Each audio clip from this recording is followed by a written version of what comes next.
Rusya, Türk Cumhuriyetlerinin topraklarını Çin'e satıyor. Yüz ölçümü olarak dünyanın en büyük ülkesi olan Rusya aslında 7 Türk Cumhuriyeti'ne ev sahipliği yapıyor. Türk halklarının başka milletlerle ortak kurucu unsur olduğu Karaçay-Çerkezya ve Kabardino-Balkarya gibi bölgeleri de dahil edersek sayıyı 9'a çıkarabiliriz. Ancak bugün konuşacağımız mesele Hristiyan Türklerin yaşamış olduğu Çuvaşistan. Zira Ruslar buradaki tarım arazilerini Çinli yatırımcılara açtı. Şu ana kadar yaklaşık 100 hektarlık toprağın Çinli girişimcilere satıldığı açıklanınca köylüler de ayağa kalktı. Çünkü bölge halkına göre bu araziler boş değildi. Yıllardır ekiliyor, hayvanlar burada otlatılıyor ve geçimini tarımdan sağlayan aileler tarafından kullanılıyordu. Üstelik Çinli yatırımcılara verilen topraklar yalnızca 100 hektarla sınırlı değildi. Başka bir bölgede binlerce hektarlık arazi onlarca yıllığına Çin bağlantılı bir şirkete kiralandı. Peki dünyanın en fazla toprağa sahip ülkesi olan Rusya neden Çuvaşistan'daki arazileri Çinli yatırımcılara verdi? Çin burada ne kurmak istiyordu? Daha da önemlisi satılan bu topraklarda kimler yaşıyor? Bugün bu video sayesinde bunları konuşacağız ama öncesinde sizlere Çuvaşları daha yakından tanıtmak istiyorum.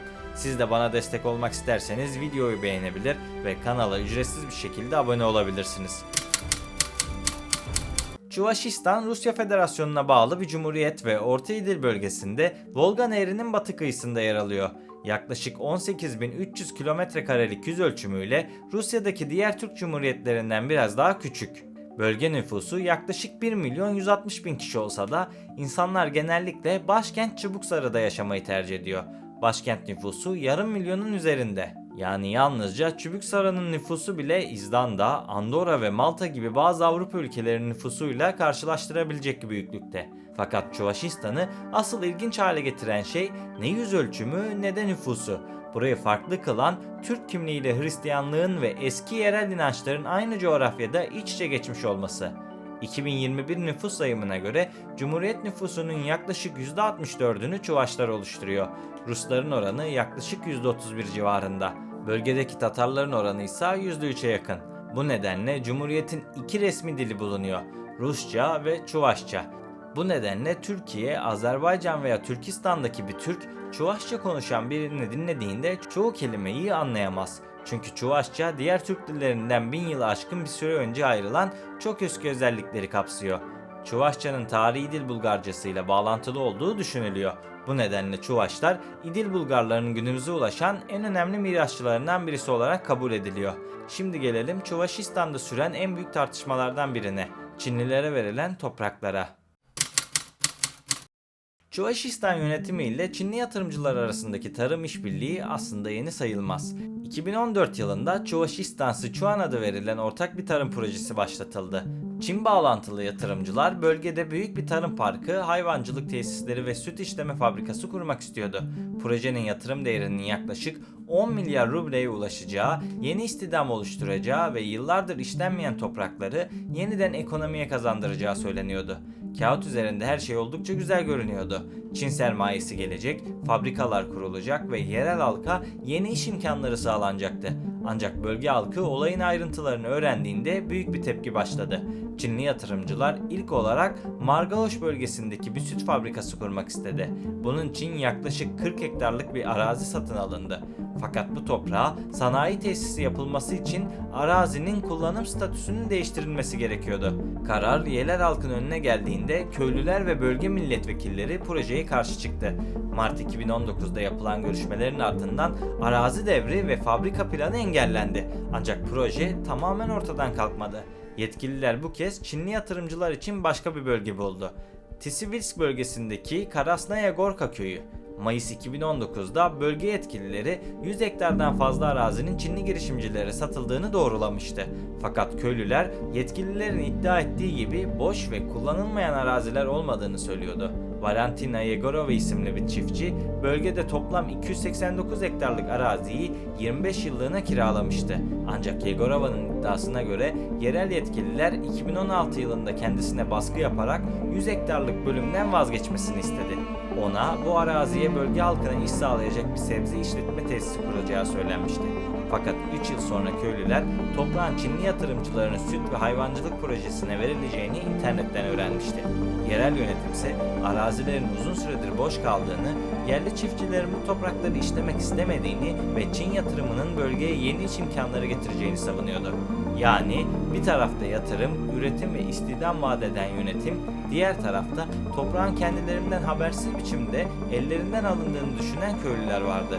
Halkın en büyük endişeleri su kaynaklarının zarar görmesi, çevrenin kirlenmesi, yerel çiftçilerin rekabet edememesi ve kurulacak tesislerde Çuvaşlar yerine Çin'den getirilen işçilerin çalıştırılmasıydı. Dolayısıyla tepkiler büyüyünce bazı bölgelerde yapılması planlanan halk toplantıları ve imar değişiklikleri iptal edildi. Ancak Çin bağlantılı tarım projesi başka bölgelerde devam etti. Özellikle Pores bölgesinde durum çok daha büyüktü.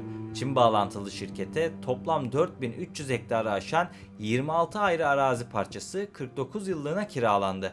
Bu topraklarda hayvan yemi yetiştirilmesi ve bir hayvancılık kompleksi kurulması planlanıyordu. Fakat 2021 yılında yapılan denetimlerde bu arazilerin önemli bir bölümünün işlenmediği, yabani otlar ve ağaçlarla kaplandığı tespit edildi. Şirket hakkında arazileri gerektiği gibi kullanmadığı gerekçesiyle idari işlem başlatılmıştı. Yani binlerce kişiyi iş sağlayacağı ve Çuvaşistan tarımını dönüştüreceği söylenen bu proje yıllar içerisinde tartışmaların ve davaların içerisinde kaldı.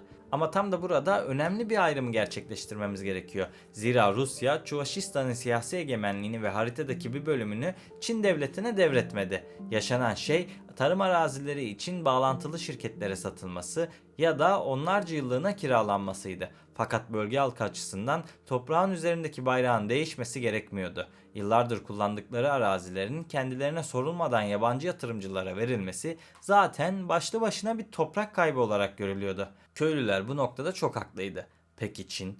Çin neden Çuvaşistan'la bu kadar ilgileniyordu? Çin, dünyanın en büyük nüfuslarından birini beslemek zorunda. Ancak ülkenin tarıma elverişli arazileri nüfusa kıyasla oldukça sınırlı.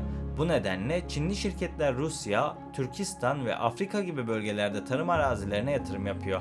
Rusya ise sahip olduğu topraklara rağmen kırsal bölgelerde nüfus kaybı, yatırım eksikliği ve işlenmeyen tarım arazileriyle mücadele ediyor. Böylece Rusya'nın toprağı ile Çin'in sermayesi bir araya geliyor. Fakat Çuvaşistan'daki tartışma yalnızca ekonomiyle ilgili değil. Çünkü burası yüzyıllardır kimliğini korumaya çalışan bir Türk halkının tarihi yurdu. Çuvaşların kökenleri büyük ölçüde İdil Bulgarlarına ve bölgede yaşayan eski Ogur Türk topluluklarına bağlanıyor. İdil Bulgar Devleti 922 yılında İslamiyet'i resmi olarak kabul etmiş olsa da bölgedeki bütün topluluklar aynı ölçüde Müslümanlaşmadı. Çuvaşların ataları eski Türk inançlarını uzun süre korudu. Daha sonra bölge Altın Orda'nın ve Kazan Hanlığı'nın hakimiyetine girdi. 1552 yılında Korkunç İvan olarak bilinen 4. İvan Kazan Hanlığı'nı ele geçirdi. Böylece Çuvaşların yaşadığı topraklar Rus Çarlığı'nın kontrolüne girmiş oldu. Bu tarihten sonra Çuvaşlar üzerinde hem siyasi hem de dini bir dönüşüm başladı. Rus Ortodoks Kilisesi özellikle 18 ve 19. yüzyıllarda Çuvaşları Hristiyanlaştırmak amacıyla yoğun misyonerlik faaliyetleri yürüttü. Çuvaşça bilen din adamları yetiştirildi, kiliseler açıldı ve dini metinler Çuvaşça'ya çevrildi. Ancak bu dönüşüm bir anda gerçekleşmedi. Çuvaşların büyük bölümünün Ortodoks Hristiyanlığı benimsemesi yüzyıllar sürmüştü. Üstelik Hristiyan olduktan sonra bile eski Türk inançlarının tamamını terk etmediler. Doğaya, atalara ve kutsal kabul edilen alanlara dayanan geleneksel Çuvaş inançları zaman içerisinde Ortodoks Hristiyanlıkla iç içe geçti. Bugün Çuvaşların çoğu Ortodoks Hristiyan olsa da geleneksel inançlarını sürdürenler ve az sayıda Müslüman Çuvaşlar da bulunuyor. Ancak Sovyet döneminde özellikle de ilerleyen yıllarda Rusçanın etkisi giderek arttı. Günümüzde Çuvaşça resmi dil olmasına rağmen şehirlerde, eğitimde ve çalışma hayatında Rusça çok daha baskın. Nüfus sayımları da kendisini Çuvaş olarak tanımlayan insanların sayısının giderek azaldığını gösteriyor.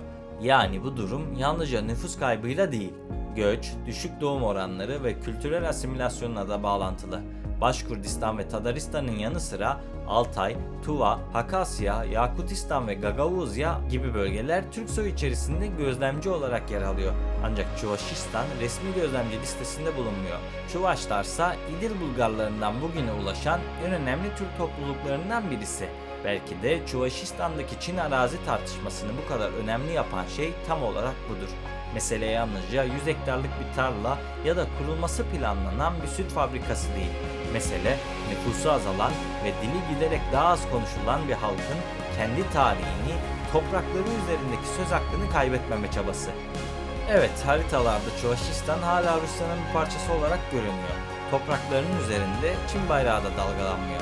Ancak binlerce hektarlık tarım arazisi yabancı şirketlerin kullanımına geçtiğinde bölge halkının hissettiği şey oldukça farklı.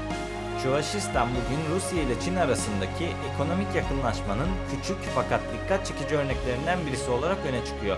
Bir tarafta yatırıma ihtiyaç duyan Rusya, diğer tarafta yeni tarım arazileri arayan Çin ve bu iki büyük gücün arasında kendi toprağını, dilini, kimliğini korumaya çalışan Çuvaş Türkleri bulunuyor. Peki sizce yıllardır kullanılmayan tarım arazilerinin yabancı yatırımcılara kiralanması ekonomik bir fırsat mı yoksa uzun vadede çok büyük bir tehlike mi? Yorumlarda düşüncelerinizi belirtmeyi unutmayın. Eğer videoya 3000 beğeni gelirse Rusya'daki yolculuğumuzun bir sonraki durağı olarak istediğiniz bir Türk bölgesine gideceğiz. O yüzden videoyu beğenmeyi, kanala abone değilseniz abone olmayı unutmayın.